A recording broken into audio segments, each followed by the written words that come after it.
assez réticent sur toutes ces choses-là, et il a vraiment fallu que je l'expérimente pour arriver à comprendre qu'effectivement, on se garde dans notre corps, on se garde tous les souvenirs des traumatismes. À l'époque, j'avais entendu parler de l'intégration posturale, c'est il y a une trentaine d'années, je ne sais pas trop comment c'est pratiqué, mais quand il y a des douleurs, on appuie sur les douleurs, et la douleur, automatiquement, fait remonter le traumatisme en question. Et on a... C'est aussi le principe de la kinésiologie, hein, le corps. FT, le MDR, tous ces trucs, la Emotional Freedom Technique, toutes ces choses que vous connaissez déjà sûrement. Non. Le FT, Emotional Freedom Technique, donc c'est une technique qui consiste à toucher les points d'acupuncture tout en se remémorant un traumatisme avec un certain protocole.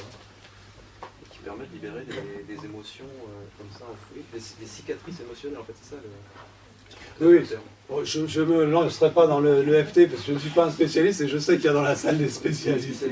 Comme je préfère éviter à chaque fois de dire des bêtises, donc je préfère ne rien dire. Donc, mais en tout cas, tu pratiques pas le FT, mais bon. Je travaille sur l'émotion. Le problème, c'est qu'il y a énormément de techniques. Ce qui est important, c'est l'émotion. Vous avez un traumatisme qui vous met dans l'émotion. Qu'est-ce que vous faites? Vous êtes stressé. Vous appliquez cette stratégie. Et plus ça va se répéter, plus ça va s'engrammer en vous. Les neurosciences nous apprennent que le contexte que vous allez vivre durant les 3 premiers mois de vie va constituer votre tempérament, alors que ce qui se construit après va constituer votre caractère. Et parfois, il y a une différence entre le tempérament et le caractère. Il y a des gens, et ça c'est notamment, ça peut venir par exemple par une personne qui a été très choyée par sa maman au début, et très bercée, qui a tout reçu, donc elle n'avait pas besoin, pour elle, dès que, à tout instant, elle recevait ce qu'elle avait besoin de recevoir, et puis après ça, au fur et à mesure qu'elle grandissait, eh bien, on lui a mis la pression pour lui expliquer, tu comprends, si tu n'es pas bonne à l'école, etc., puis pour peu qu'il y ait eu un papa qui soit beaucoup plus sévère que la maman ou autre, ça peut expliquer pourquoi des fois il y a des tempéraments qui sont différents des caractères. Et ce qui est important, c'est qu'on va garder ça dans nos cellules. Et ça, on l'utilise. Par exemple, quand on va faire des rebirths, des choses comme ça, on va vraiment travailler là-dessus en disant on va reprogrammer votre ADN. Alors moi, au début, quand j'entendais ça, ça m'irrissait un peu. J'ai dit, oh, l'ADN, ok, on a découvert l'ADN, donc ça y est, on va dire que n'importe quelle technique va programmer l'ADN. Et je n'arrivais pas à essayer de comprendre comment ça pouvait marcher, cette chose-là. Or, en fait, on ne peut pas tout rejeter. À mon avis, on ne peut pas tout démontrer, mais on ne peut pas tout rejeter. Alors comme on est dans un cycle de conférences qui s'appelle de la physique quantique à l'éveil des consciences, eh bien on va faire juste une petite digression sur comment ça peut marcher, qu'on ait effectivement dans nos cellules le codage des traumatismes. Alors déjà, première chose à faire, avant d'essayer d'expliquer comment ça pourrait marcher, déjà savoir que ça a été observé. On a vu ensemble cette émission d'un laboratoire de recherche en Suisse, à Genève, et où ils ont fait des prises de sang à des personnes qui avaient vécu des gros traumatismes, et ils ont cherché sur un des gènes qui marque le traumatisme, ils ont cherché à voir si ce traumatisme que les gens avaient vécu par leur histoire, bon, des viols ou des choses très dures, ils ont essayé de voir sur ce gène s'il y avait une trace de ce traumatisme. Et ils ont trouvé la trace de ce traumatisme. Donc ça s'exprimait sur les gènes, ça s'exprimait dans l'ADN. Ensuite, ils ont observé, c'est là que c'est très intéressant, ils ont observé que ça se transmettait de génération en génération. En l'occurrence, dans la petite émission que j'ai vue, là, il parlait d'une femme qui avait été violée par un inceste, et ils ont pris les gènes des 3 générations. La grand-mère, la mère, qui a été violée par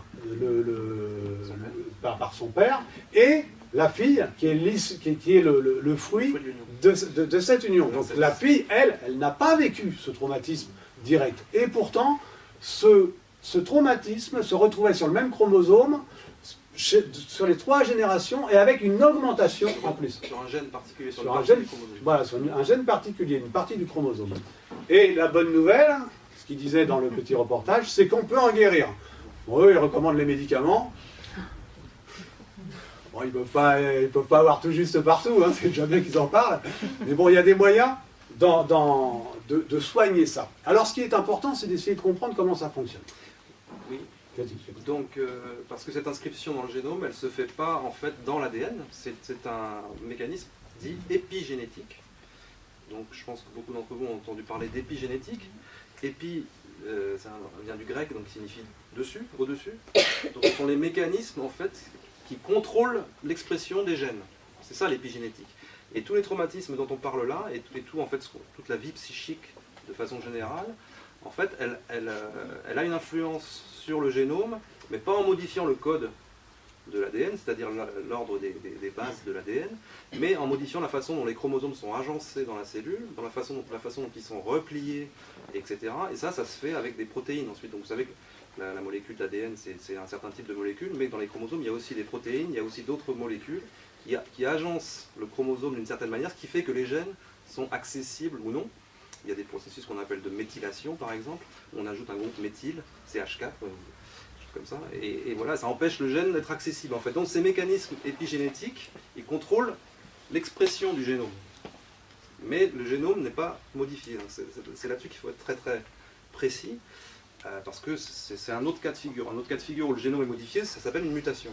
Et on a des cas aussi où il y a des mutations qui sont dites orientées, qui ont l'air d'être dirigées par l'environnement. Par exemple, vous mettez une bactérie dans un certain milieu nutritif, si elle n'a pas les gènes pour synthétiser les protéines qui vont lui permettre de se nourrir de ces produits, du produit qui est dans le milieu nutritif, elle peut muter pour pouvoir se nourrir de ce produit-là. Donc c'est ce qu'on va appeler une mutation dirigée. Donc ça, c'est un cas de figure différent de celui dont on parle avant, qui concerne donc des modifications d'ordre épigénétique. Donc voilà, les traumatismes qu'on vit, effectivement, modifient la façon dont les gènes s'expriment pour la personne qui a vécu le traumatisme, et ces modifications épigénétiques sont transmissibles. C'est là où il y a quand même quelque chose de très important, c'est que ces modifications épigénétiques, on peut les transmettre à la descendance, et effectivement, on a des gens qui, par exemple, dont les grands-parents ont vécu des famines, et qui ont un comportement alimentaire complètement orienté, enfin dirigé par ce fait-là, par ce traumatisme-là, parce que c'est inscrit dans leur génome, mais pas dans le code génétique, dans le code épigénétique, on pourrait dire. J'espère que je ne suis pas trop confus. J'ajoute pas de la confusion. On peut en reparler après, pendant les questions-réponses. Mais voilà, en tout cas, l'épigénétique, c'est quelque chose qui émerge depuis 10-20 ans. C'était pas du tout connu. Jusqu'à présent, on considérait qu'il y avait le génome, que c'était quelque chose d'immuable et qui s'exprimait toujours de la même façon dans toutes les cellules. Aujourd'hui, on sait que ces mécanismes épigénétiques sont sous l'influence à la fois de l'environnement au sens large, donc de ce dont on mange, ce qu'on mange, ce qu'on pense, ce qu'on fait, etc. Donc ça a une influence. On peut aussi considérer que la vie psychique, finalement, influence l'expression de nos gènes. Et ça, c'est quelque chose qui est aujourd'hui reconnu scientifiquement. Alors si on veut essayer d'aller un peu plus loin si on refait le lien avec la mécanique quantique, la physique quantique. Ceux qui ont assisté à la première conférence, rappelez-vous, on avait parlé du fait que toute l'énergie était quantifiée, c'est-à-dire qu'il y avait des modes de vibration particuliers. Or, vous prenez par exemple une molécule tu parlais du CH4, une molécule de CH4, elle va avoir, c'est donc un carbone et 4 hydrogènes par-dessus, elle va être capable de vibrer à certaines fréquences particulières et elle va émettre un spectre très particulier, avec des couleurs particulières en émission électromagnétique, et c'est grâce à ce genre de choses qu'on arrive à connaître la composition des étoiles. On connaît la composition des étoiles en regardant le spectre de vibration, le spectre en émission de ces étoiles. On arrive à voir, tiens, il y a de l'hydrogène, tiens, il y a du calcium, il y a du... etc. etc. On arrive à voir absolument tout ça. Donc ça veut dire que toute molécule va vibrer, va avoir un spectre propre. Or, dans nos corps, nous avons tous des centaines de milliards de cellules, et dans chacune de ces cellules, à part certaines comme les globules rouges, sinon dans toutes les cellules, nous avons un noyau, et dans ce noyau, nous retrouvons des macromolécules qui sont des codes génétiques. C'est un peu comme si vous aviez une harpe avec des milliards de cordes. Chaque harpe, quand elle est accordée d'une manière ou d'une autre, elle va donner un son complètement particulier. C'est extrêmement difficile d'arriver à reconnaître, à partir de ce son, quelle harpe on aurait. Là, je fais une métaphore simplement. Mais ce qui est certain, c'est qu'une harpe bien accordée va générer un son, et les autres harpes peuvent être réceptives à ces choses-là. Chaque individu porte en lui ce code génétique.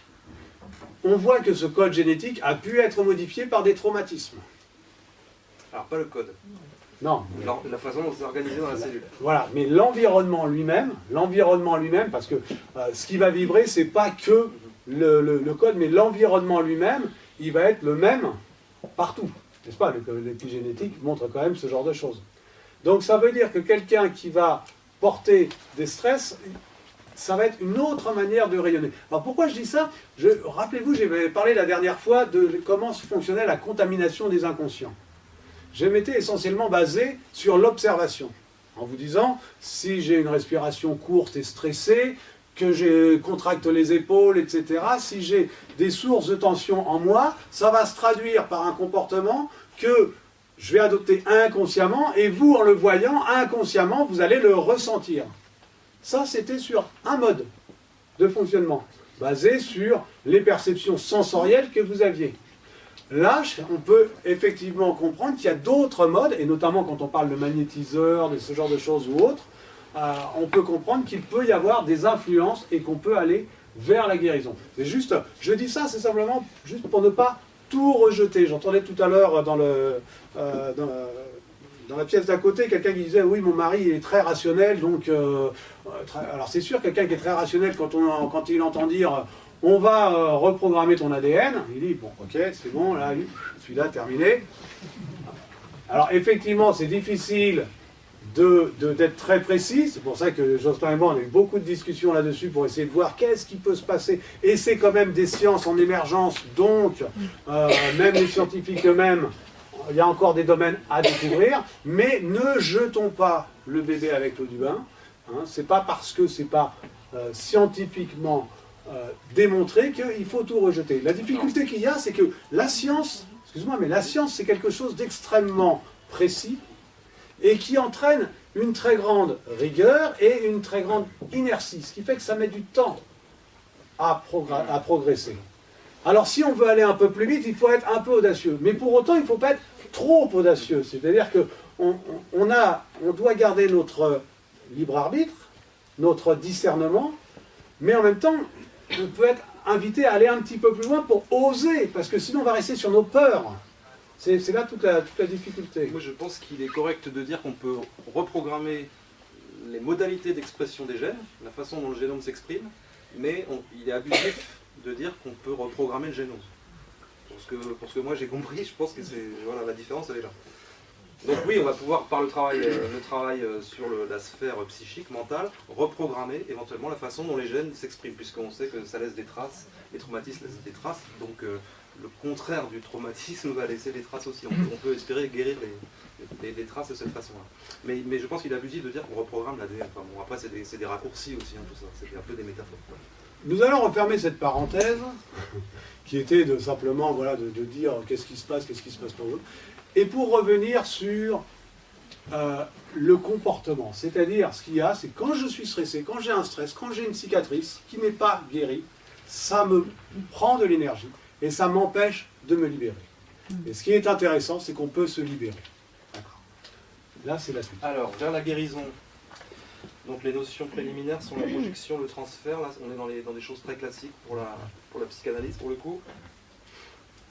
Oui, alors effectivement, là, donc on prend bien en note que pour tout ce qui est blessure psychologique, hein, c'est l'émotion qui a été à l'origine, qui a créé éventuellement une occultation et qui nous bloque, qui nous pompe de l'énergie. C'est l'image que j'emploie de temps en temps, comme si vous étiez au premier étage d'une maison, et à chaque fois que vous avez un gros traumatisme, ça fait un gros trou. Et qu'est-ce que fait votre psychique lorsque vous êtes enfant? Au moment où il y a le trou, vous mettez des barrières en disant « il ne faut jamais aller là, parce que si je vais là, je tombe dans le trou ». Et résultat, on a un plancher avec des tas de trous partout, et des barrières, et puis on a l'impression de pouvoir aller partout, mais en même temps, on a complètement restreint notre zone de potentialité. Et c'est pour ça que c'est intéressant de guérir. D'une part, quand il y a vraiment trop de trous et qu'on est vraiment complètement coincé, on n'est pas bien.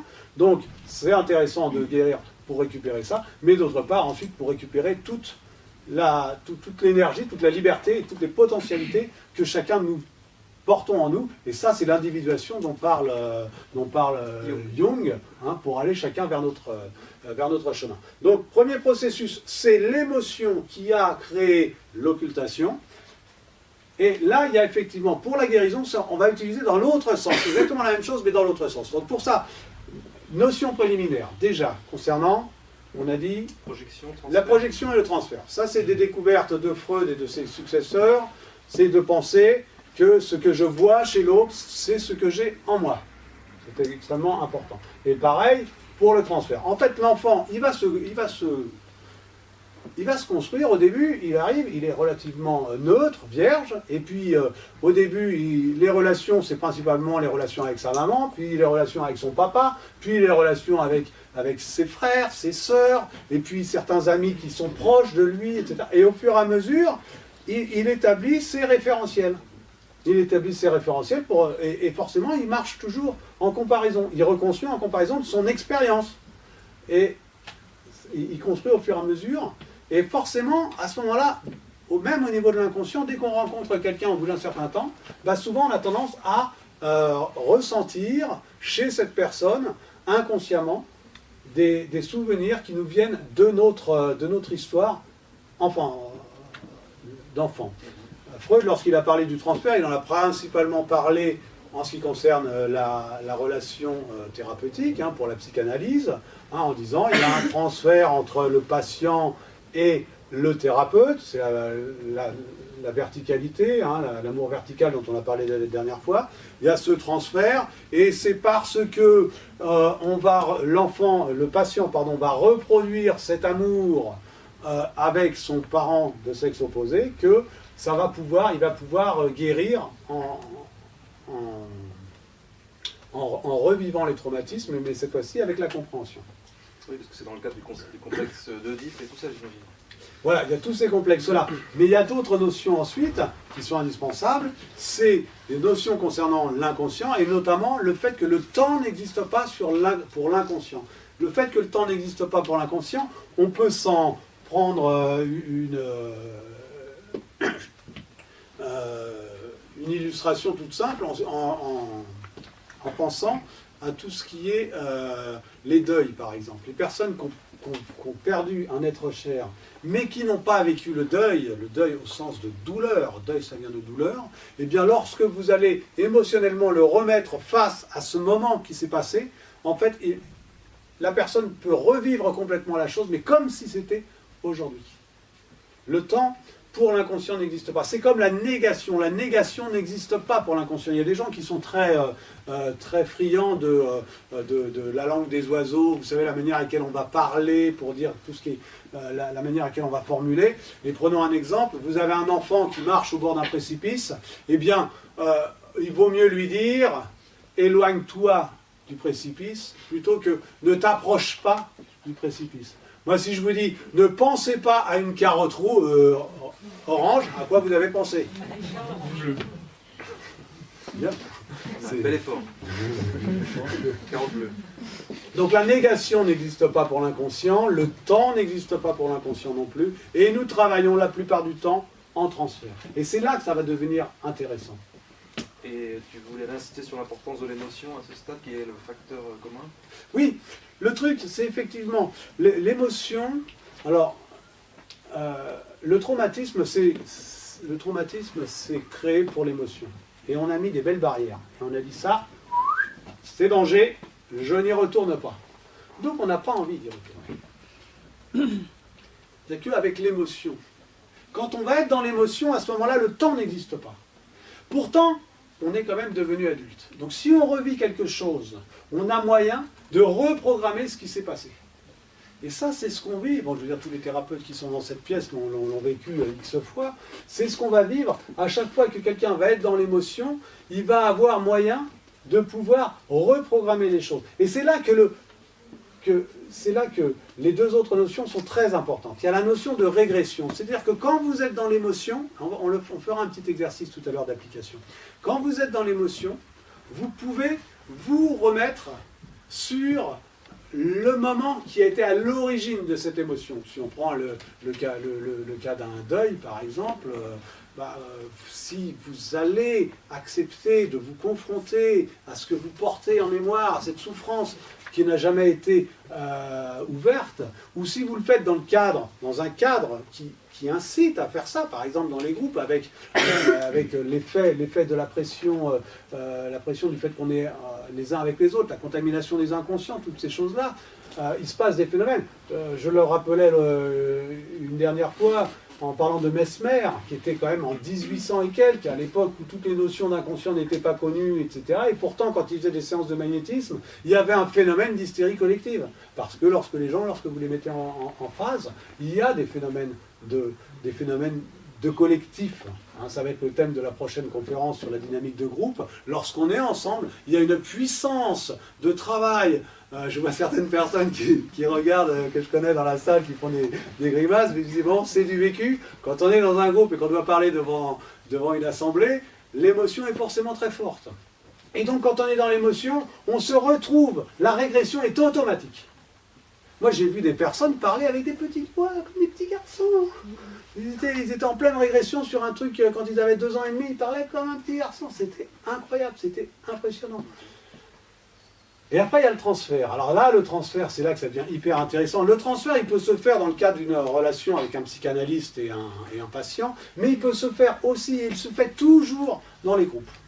Dans les groupes, et là, c'est là qu'il y a notre fameux allié que j'ai appelé Gosk dans mon livre, le grand organisateur des synchronicités et coïncidences, qui fait qu'il y a toujours dans le groupe, justement, la personne qui représente ce gars avec qui j'ai un conflit, la personne qui représente ma sœur, mon frère, c'est incroyable, ça marche très très fort.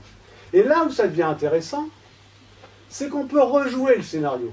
Et au lieu d'être dans un scénario qui crée un traumatisme et une occultation, on va être dans l'émotion, mais ensuite on va pouvoir changer le scénario. C'est-à-dire qu'au lieu de faire émotion, douleur, incompressible, inacceptable, ou incompréhensible, pardon, inacceptable, et donc occultation, on va être émotion, régression, transfert pour rejouer le scénario, et ensuite on peut amener une consolation. On change le scénario. C'est quand même important. On a quelqu'un qui a vécu un traumatisme, on ne va pas lui faire revivre le traumatisme, on a possibilité de lui faire, de changer le scénario avec tout ce que ça va apporter derrière. Parce que la plupart des traumatismes, dans la plupart des traumatismes, lorsqu'il se passe quelque chose de dur, pour un enfant, si papa ou maman est là et qui ou elle console, ça passe. Mais si ce n'est pas le cas, c'est là que c'est occulté. Si on peut exprimer les choses, si l'enfant peut exprimer les choses au moment où ça lui est arrivé, là, ça ne fait pas le même traumatisme. Le problème, c'est quand comme on dit, ce qui ne s'exprime pas s'imprime. Ce qui a pour sous-entendu et comme conséquence que ceux qui s'expriment ne s'impriment pas, tout au moins pas autant. Donc on peut éventuellement régler ça. On reste des enfants qui ont besoin d'être consolés, en gros, c'est ça. Et vous savez que la consolation, c'était le nom du baptême chez les Cathares. Donc les Cathares, ils recevaient le consolament, qui était la bénédiction, enfin ça manifestait leur lien avec Dieu en fait. Donc là, Dieu est le Père qui console. Voilà, donc on en est au même point en fait dans la psychanalyse. Consolation, ça c'est un beau programme.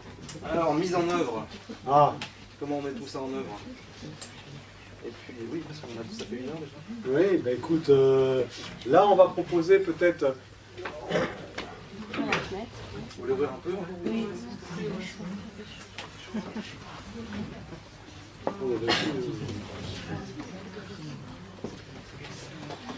Alors je vais vous proposer, une fois n'est pas coutume, on l'avait fait la dernière fois, donc je vais vous proposer à nouveau une petite expérience.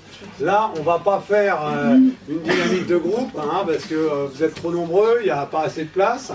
Mais on va faire quand même un petit exercice guidé. Est-ce que vous pouvez éteindre la lumière, s'il vous plaît? Non, non, pas celle-là.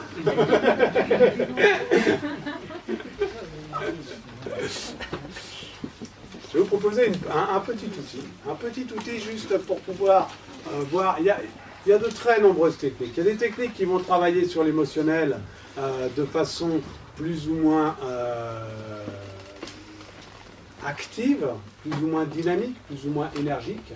Et il y en a d'autres qui vont être beaucoup plus douces. Et là, je vais vous proposer une technique douce, simplement pour faire un petit peu un break. Je vous invite à vous redresser déjà sur vos chaises.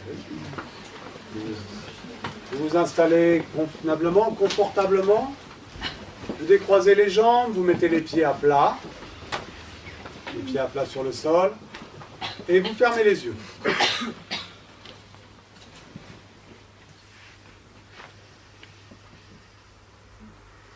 Je vous propose de faire quelques petites respirations profondes. Vous visualisez comme un axe qui part du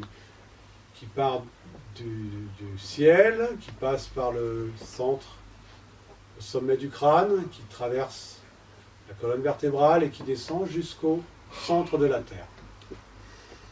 Et vous imaginez que votre inspiration descend le long de cet axe, et votre expiration remonte.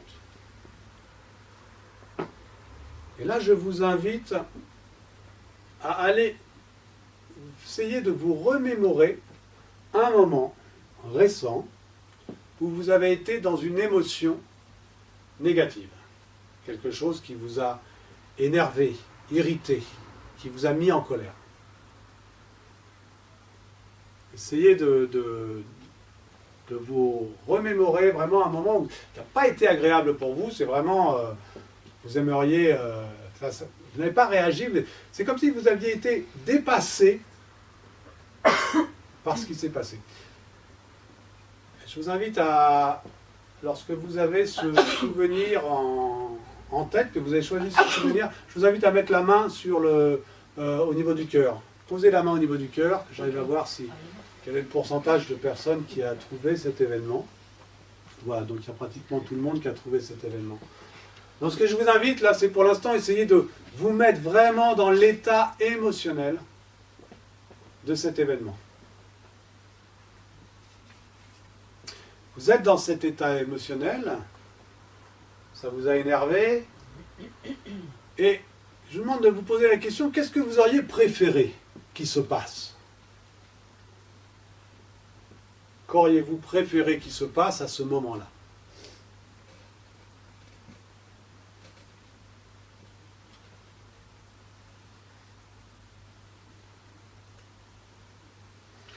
Puis vous allez continuer